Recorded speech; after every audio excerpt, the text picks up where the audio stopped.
Mais les sages-femmes craignirent Dieu. Elles ne firent pas ce que leur avait dit le roi d'Égypte. Elles laissèrent vivre les enfants.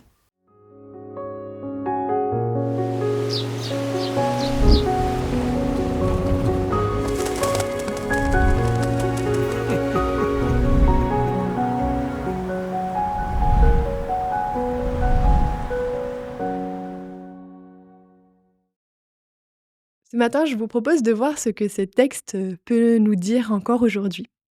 J'aime particulièrement ce passage qui nous parle de ces deux sages-femmes, Shifra et Puah, qui ont décidé de suivre finalement les règles de Dieu plutôt que ce que le roi d'Égypte leur avait demandé. Elles ont décidé de prendre position pour des projets de vie et justement d'aller à l'encontre de ce qu'on leur avait demandé.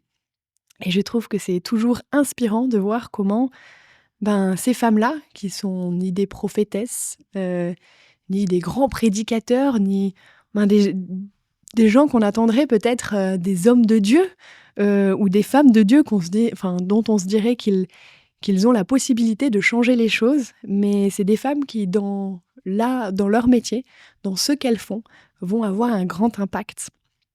Parce que non seulement elles n'écoutent pas ce que le roi d'Égypte leur dit, mais c'est parce qu'elles veulent et elles décident de suivre finalement ce Dieu qu'elles ont rencontré.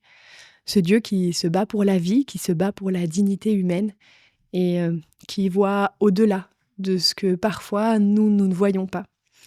Alors ce matin, ma question pour chacun d'entre nous, c'est pour quel projet de vie est-ce que l'on se bat et pour quel projet de vie je vais mettre toute mon énergie? Est-ce que ce projet-là est juste aussi aux yeux de Dieu? Alors je vous souhaite une bonne journée et que vos combats puissent porter du fruit.